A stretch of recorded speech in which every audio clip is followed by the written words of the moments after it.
This is the Samsung Galaxy A52 5G.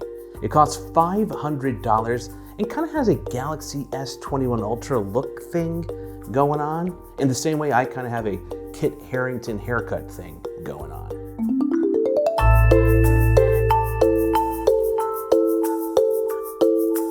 The difference between a good low-cost 5G phone and a really good one is all about smart compromises. Very few find an appealing balance as well as Samsung has found with the Galaxy A52 5G. In fact, the only other sub $500 phones that do this are the iPhone SE, which doesn't have 5G, and the Google Pixel 4a 5G, which is almost a year old. The build of the A52 5G is good. It's not premium, and that's fine, but it feels good in the hand. When you tap on the back though, you can definitely tell it's plastic. So yeah, don't tap on the back. Compared to the Galaxy S21 and S21 Ultra, this phone has a bunch of features that those more expensive phones don't, like a headphone jack, expandable storage, and it even comes with a wall charger in the box.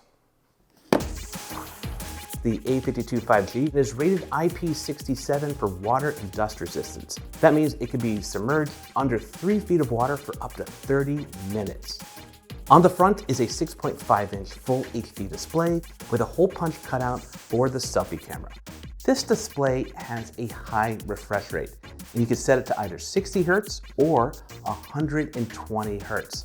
Animations look smooth, gaming feels more immersive, and even mundane things like scrolling through a feed look crisp. Topping it all off is a slab of Gorilla Glass 5. Now, let me level some expectations here. Is the display as good as the one on the S21? Absolutely not. But it's really good for $500. The biggest downside to the display and design is the end-screen optical fingerprint sensor. First, the position of it feels very low for one-handed use. The fingerprint reader is slow, and I rarely unlock the phone with one attempt. I find it easier just to swipe up and enter a PIN. There are 5 cameras on the A52 5G, 1 on the front and 4 on the back.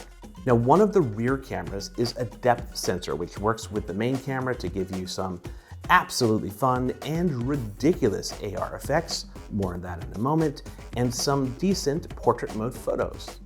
There's a macro camera, and it's not that most people probably won't use a macro camera on a phone, it's just that compared to the main camera, the macro camera isn't great.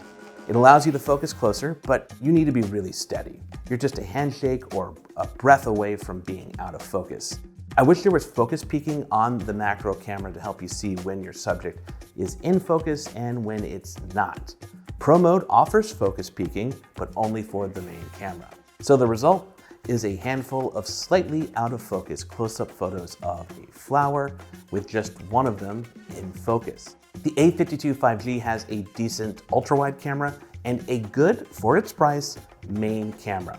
The main camera has optical image stabilization, a 64 megapixel sensor which combines pixels for a 16 megapixel photo with good detail and brightness. Your personal taste will vary on how much you like the color saturation.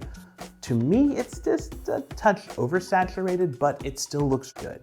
In low light situations, we start to see the camera's weakness. But there is night mode and photos look decent, but you're not gonna get the same results as night mode on the Galaxy S21. The A52 5G can record 4K video, which in good light is good. But as things get darker, image noise and artifacts become more apparent. Also, you can't use optical image stabilization when recording 4K video. But if you drop down in resolution to full HD video, you can use super steady stabilization, which, yes, works rather well. The selfie camera has a 32 megapixel sensor and Samsung's full arsenal of face smoothing, jaw line defining, and eye enlarging tools. And then there's fun mode. Go on, you say? Well, fun mode allows you to use Snapchat AR filters without using Snapchat. So I can finally be the brunette with cat eye glasses that I've always wanted to be. To put this all into perspective, both the iPhone SE and Google Pixel 4a 5G have better overall camera systems for photos and videos. That speaks less about the A52 5G's camera prowess and more about what Apple and Google are able to pack into their phones. The A52 5G has a Qualcomm Snapdragon 750G chip and 6 GB of RAM. It has Android 11, and at the time I'm recording this, it's running the July 2021 software update. Performance is good. It's not blazing fast, but the only times I notice that is the small delay when I'm opening up the camera from the lock screen or when I'm rotating the phone between landscape or portrait or vice versa. But here is perhaps the best part. You get 3 generations of Android OS updates and at least 4 years of security updates. And as the name indicates, this is a 5G phone that works on sub-6 5G in the US. I tested it here in Greenville, South Carolina on T-Mobile, and speeds were just okay and a little all over the place. And sometimes, despite having the 5G indicator on the screen, the phone would actually be connected to 4G LTE. Now this actually has everything to do with T-Mobile because I've seen the same exact thing happen with other phones I've tested here. As I say in all my reviews, don't get a phone just for 5G. See what your carrier's 5G coverage and speeds are before you consider buying a 5G phone. The phone has a 4,500 mAh battery. Samsung claims 2 days on a full charge. Now, I reliably got 1 day, and that was with the display set at 120 Hz. On days with lighter use or with the display set to 60 Hz, it lasted a day and a half easily. In my CNET battery test with continuous video playback in airplane mode, it lasted a respectable 17 hours and 40 minutes, and that was with the display at 120 Hz. When you step back and consider everything the Galaxy A52 5G has, it is a well-rounded phone despite some minor and annoying flaws.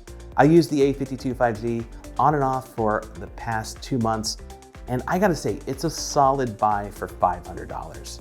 Now, as I record this video, you can actually get one unlocked on Samsung's website for $425, which makes it very hard to pass up. Now, if you want to learn more about the Galaxy A52 5G or buy it, check out the link in the description below. But now, I want to hear from you guys. What do you think about the Galaxy A52 5G? Did Samsung find a good balance in terms of features and compromises and price?